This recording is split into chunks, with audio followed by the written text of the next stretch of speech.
Now, our guests today are one of reality TV's most successful couples, having met on the second series of Love Island.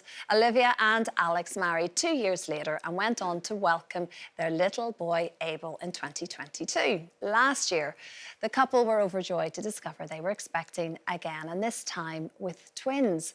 But joy soon turned to heartbreak when they discovered they had lost one of the babies. And here to share their story, it's Olivia and Alex Bowen. Lovely to see you both. It's been a really bizarre, crazy time for you both.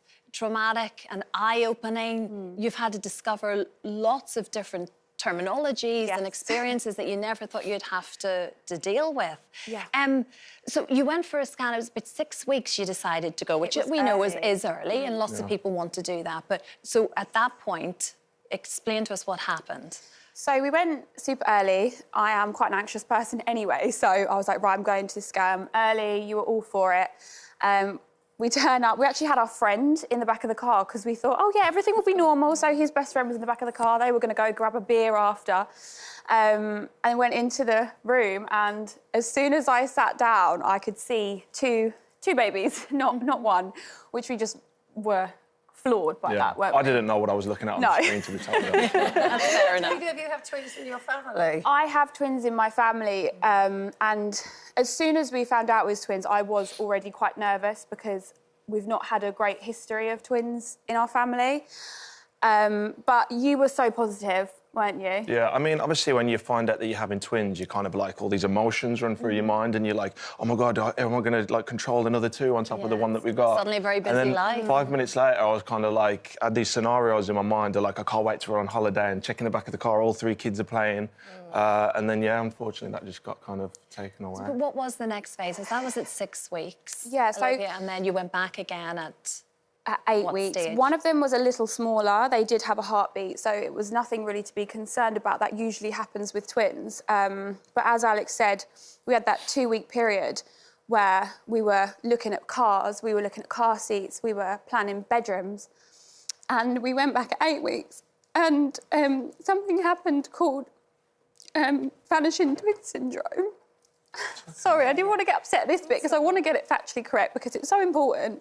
We can help you as much as you want, I understand. And one of the babies just basically didn't have a heartbeat, but I'd had no symptoms, I'd had no pain, no bleeding, absolutely nothing to tell me that that was what we were walking into. And I guess from that moment, we were just completely floored. We were expecting to have these 2 little babies, but vanishing twin syndrome, that is what happens. They can, as it says, literally just vanish. The one beautiful part of it that I try to hold on to is that they do absorb into your body. So they just gradually go back into your body. Those cells become a part of you, and that's what we've sort of been holding on to.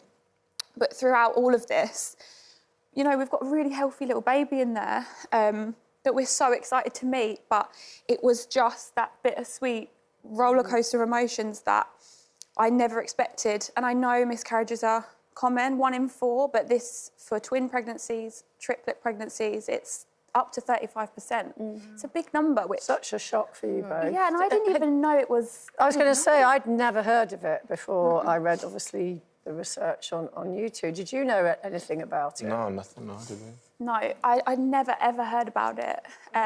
So, yeah, we were floored, but talking about it, honestly, seeing you ladies today, it helps every little part is becoming easier by speaking about it with other women, and I think that was what we wanted to do, and especially Alex being a dad, and I haven't seen many men talk about it, and we just want to change that perception of not being able to talk about miscarriage openly. I think as well, because you didn't have any symptoms, it's even more of a shock going in there, isn't it? Because you didn't go in and think maybe something's happened. No. You're thinking they're going to be bigger, the heartbeat's going to be stronger, so it's you try to be positive, don't you? Yeah. Like, you try and walk in, you are the most positive person. I think that's all you can be, just positive. So, but when you are 100% positive all the time, then when it does happen bad, it affects you even more, I guess. So. Then, of course, it was 6 weeks, like we say, you went for that first scan. A lot of people don't go for a scan until maybe 12 weeks. At that point, if you had gone for a scan at 12 weeks, you wouldn't even have known this had happened. So the baby had completely disappeared and reabsorbed into my body at 14 weeks. So extraordinary, isn't it? you'd never know, really. That's the sack and everything. Just completely gone, which obviously is tremendously sad, but knowing that they're still in there is something we hold on to. Would you rather not have known if you look back? It's a hard one, isn't it? Yeah, very. I don't know. I feel like I am so lucky to have experienced just that moment of possibly having twins. Like, you know, it's something that not everyone gets to feel, and we felt that for a little bit of time. So even just, you know, having those 2 little babies at that time, I feel like you were so excited to have that. Yeah, I mean, like I said, within those 2 weeks, I kind of like build these scenarios up in my mind, and I was kind of thinking of the future. And then, like Liv said, she never had no symptoms, nothing like that. So when we actually went for the scan, it was just even more of a shock, because I just thought this was 100% happening. So I'd come to terms with it, I was enjoying it. Like, I never had a big family, I was an only child, don't really know my dad. So I wanted a big family, so that was just an amazing thing for me, like, and obviously it got taken away. But the positive is we've got a healthy baby in there, which is the main thing. And you've got Abel. Yeah, exactly. That little crazy dude at home. That you guys, as you say, you're talking about the subject that you weren't aware of when you had that 6-week scan. You know, you weren't informed of the possibilities of what could escalate from that moment. So the fact that it's given you comfort to share your story, it must be giving a lot of other people a lot of information to help them through if that should happen in their case. So it's so valuable that you're being able to be honest and share your story. Yeah, I mean, that's what we hope from this, and being able to share this. And since we sort of sat with it and realised that this baby, I don't want to forget this baby that I had, even if they were teeny tiny, I don't want to forget that they existed. They're called a sunset baby. You call that one your sunset baby, and then the one that you have is your sunrise baby. So I never think I'll look at a sunset the same. But it's an honour to be remembering the baby that we had, and also, like you said, the stories, the amount of stories from women, like just as you said to me, like there is people that you know that have gone through it.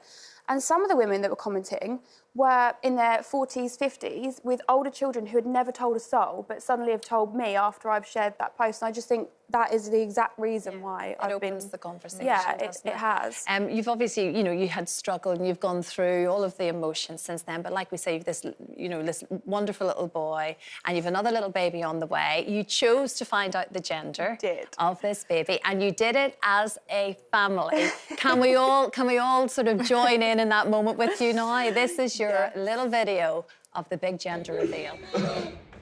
It's a girl! It's a girl. Abel, you having a baby sister? You having a baby sister? A little baby girl. I mean, I did know beforehand, and I was so scared to say it until I showed that. I mean, the jacket was a little bit of a giveaway. I know, sorry, I couldn't help myself. I didn't feel right wearing blue when we knew it was a little girl. Yeah, exactly. But no, but you're in a good place now. It is about looking forward as much as you can, understanding what has happened, obviously. But you've got each other in this, clearly very devoted to one another, and good family and friends and everything else. So, and little Abel's got a little... I know, he is so excited. He talks to the baby through my belly button at the moment. So. He's very sweet about it, isn't he? Yeah, he's going to be the best big brother. I feel like now that we're comfortable, like you said, it's just about raising awareness and talking about it. And there's plenty of charities, Tommy's, Footprints and Sands. There's some really amazing charities that... They're amazing work that they do, absolutely. Olivia, Alex, thank you so much indeed for sharing your story. And I know it's a very emotional. Thank you very much for coming on and talking with us today. Thank you. And good luck with everything. Yeah, I'm so thankful. Yes, August is the month. If you've been affected by anything that we have just talked about and you need some more advice and support, please head to the ITV website where you'll find lots of different helplines.